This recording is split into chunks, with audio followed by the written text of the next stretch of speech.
धाकड़ खबर, बेखौफजुमा बेबाक अंदाज।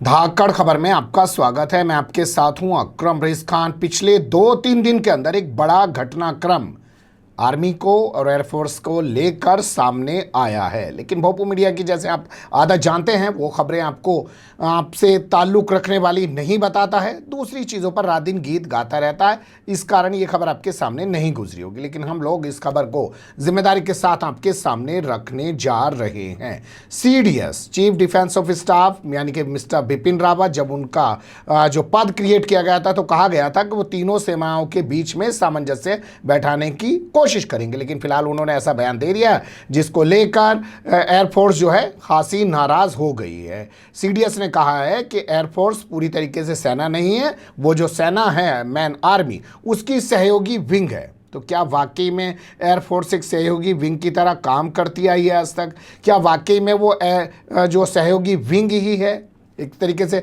सपोर्टिव विंग की तरह काम करती है, या ये विवाद खड़ा क्यों हुआ, ये बयान देने की जरूरत क्यों पेश आई? ये सवाल भी आपके जहन में होना चाहिए। तो इन्हीं तमाम सवालात के आसपास अपनी बातचीत को रखने की कोशिश करेंगे। हमारे साथ स्काइप के जरिए जुड़ रहे हैं कृष्णकांत जी यानी कि KK जी। वो एयरफोर्स में रह चुके हैं, ग्रुप कैप्टन, तो उनसे बेहतर कौन बता पाएगा इन तमाम चीज़ों को।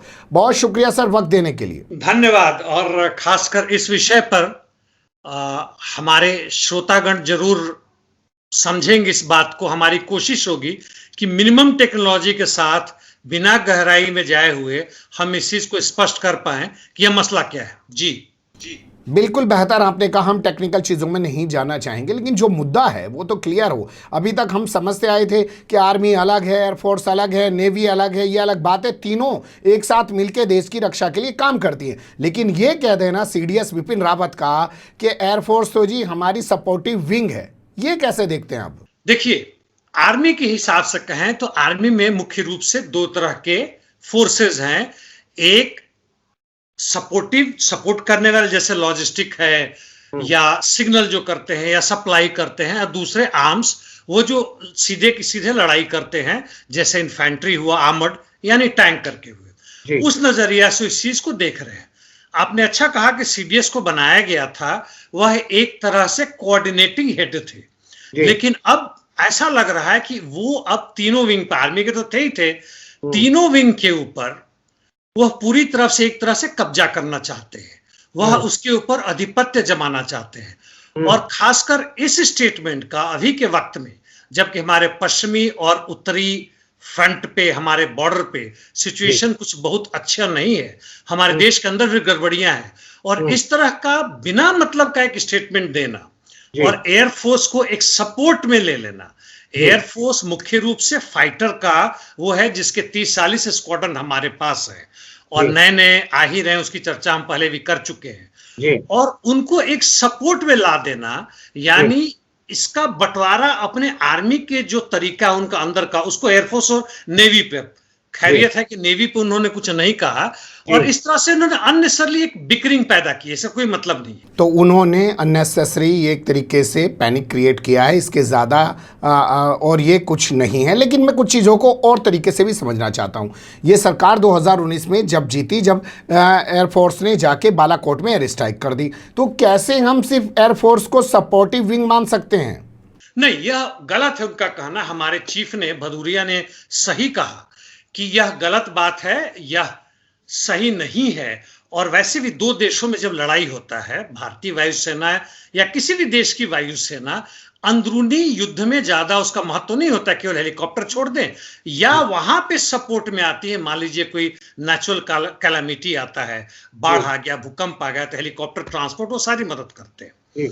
लेकिन वास्तव में जैसे मान लीजिए पाकिस्तान से लड़ाई लड़ते हैं, तो पाकिस्तान की एयरफोर्स हमारे आर्मी को ज्यादा हताहत ना कर सके, इसके लिए सबसे पहले हमारे फाइटर वेरियस रोल में, बॉम्बर में, इंटरडिक्शन के रूप में, डीप अंदर जाके उनके जितने भी बेसेस हैं उनको निस्तानाबूद करना। पहले 3-4 दिन तक वह उसको खत्म करेंगे, ताकि पाकिस्तानी एयरफोर्स एक फोर्स के हालत में ना रहे।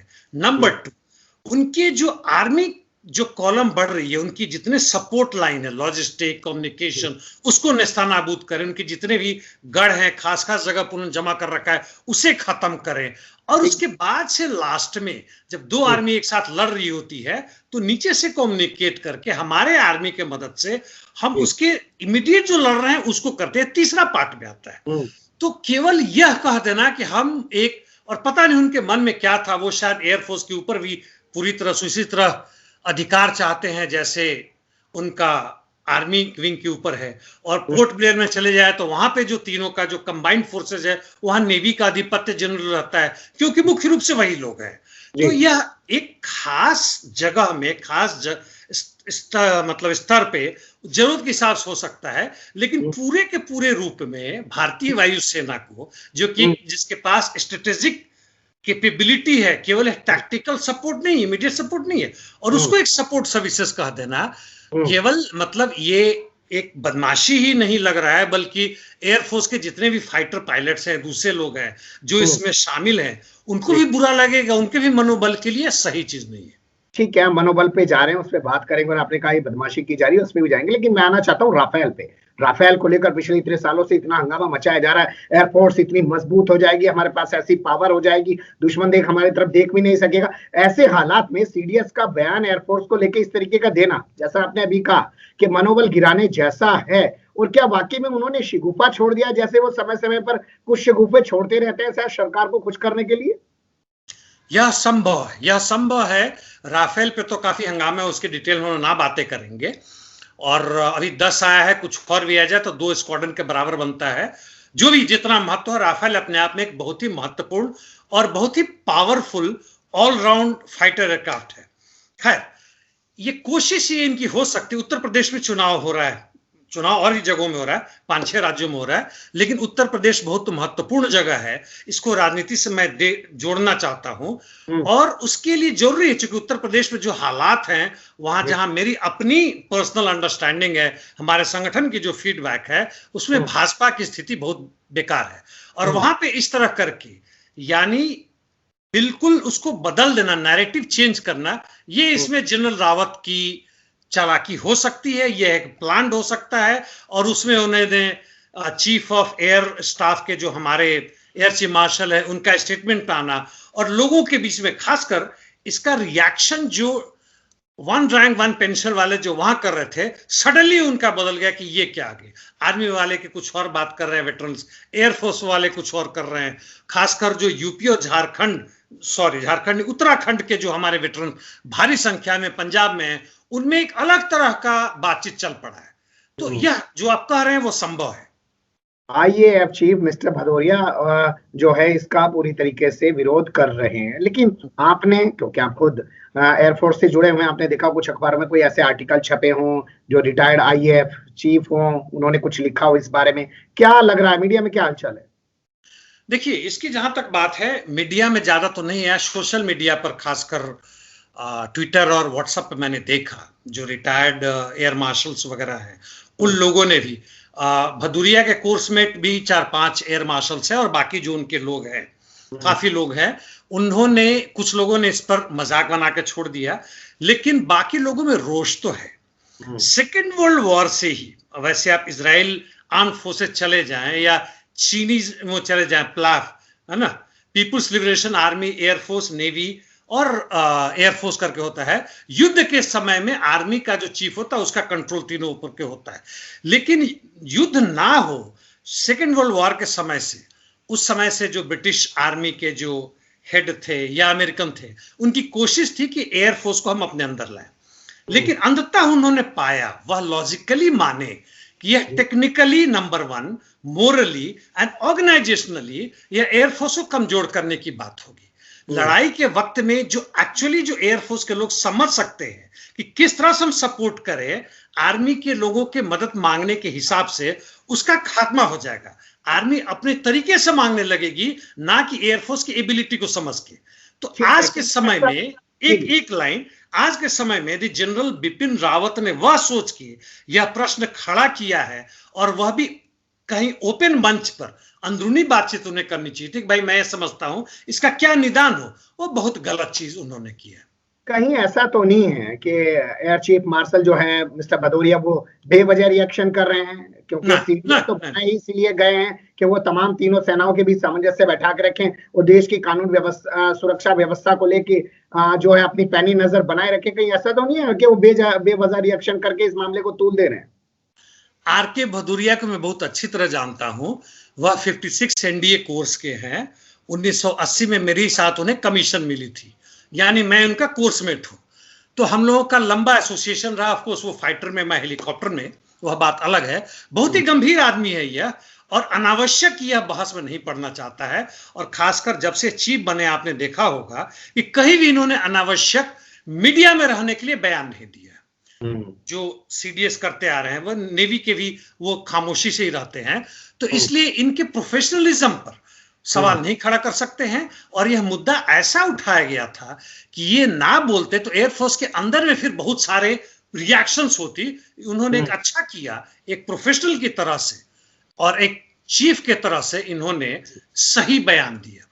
अगर मान लीजिए आर्मी वाले एयरफोर्स के कुछ एयरबेस जो हैं वो अपने अंडर में ले लें, तो उसे एयरफोर्स को दिक्कत क्या है? देखिए, एक तो पहली बात है कि अंडर में ऐसे नहीं ले सकते, लेकिन मान लीजिए कि कमांड लेवल पर भी या उसके नीचे लेवल पर इस तरह की चीजें आती हैं, तो अब जैसे ऐसी बात हुई कि जो मेडिकल कोर है उसको इंजीनियरिंग कोर का जो हेड है उसके के तहत दे दिया जाए, और फाइटर वाले को लाकर आप जो है इंजीनियर सबके ऊपर आके बिठा दीजिएगा। एक एडमिनिस्ट्रेशन कुछ हद तक भले ही आप कर सकते हैं, लेकिन उसके टेक्निकल नो हाउ, उसकी एबिलिटी, उसकी कैपेबिलिटी, उसका फ्यूचर, उसकी फाइटिंग तौर तरीके, यह इतने अलग अलग है एक दूसरे से कि यह संभव नहीं है कि 2-4 साल में भी कोई समझ सके। इसके लिए एक लंबे डिकेड्स के थ्रू गया है और एक हेरिटेज रहा है एयरफोर्स का। किसी भी एयरफोर्स का ले ले, उसी तरह से आर्मी का रहा है। आर्मी के ही अंदर में क्या आर्मड कोर का के जितने भी जो ऑफिसर है, जवान है, जितने भी, वो चाहेंगे कि सिग्नल का आके उसका हेड बन जाए और वह जाकर उसको संचालित करे? यह जो है उसको कमजोर करने की कवायद होगी और कुछ नहीं। बिल्कुल गलत होगा। चलिए, बिल्कुल गलत होगा। बहुत सारी टेक्निकल चीजें हम लोग समझ भी नहीं सकते। जैसा मैं आपसे हमेशा कहता हूं, अखबार की दुनिया में रहा हूं, इन क्षेत्रों की पत्रकारिता करने के लिए, भाई रक्षा मंत्रालय पे आप तब पत्रकारिता करेंगे ना जब आपको वहां की जानकारी तमाम हो और वहां पे बाकायदा ट्रेनिंग दी जाती है उन पत्रकारों को। लेकिन हमें एक खबर हाथ लगी, सर मिल गए, उनके जरिए कुछ बातचीत करके आपके सामने कुछ चीजें रखने की कोशिश की। उन्होंने भी शुरू में ही डिस्क्लेमर लगा दिया कि टेक्निकल चीजों पे बात नहीं करेंगे। एक मुद्दा था, आप तक पहुंचाया। जो भी आपकी राय जरूर दीजिएगा। खबर को लाइक कर सकते हैं, चैनल को सब्सक्राइब कर सकते हैं और ज्यादा से ज्यादा हमारी खबरों को शेयर कर सकते हैं। फिर ऐसे ही किसी सुलगते हुए या उलझते मुद्दे लेकर हम आपके सामने होंगे हाजिर। फिलहाल अभी हमें इजाजत।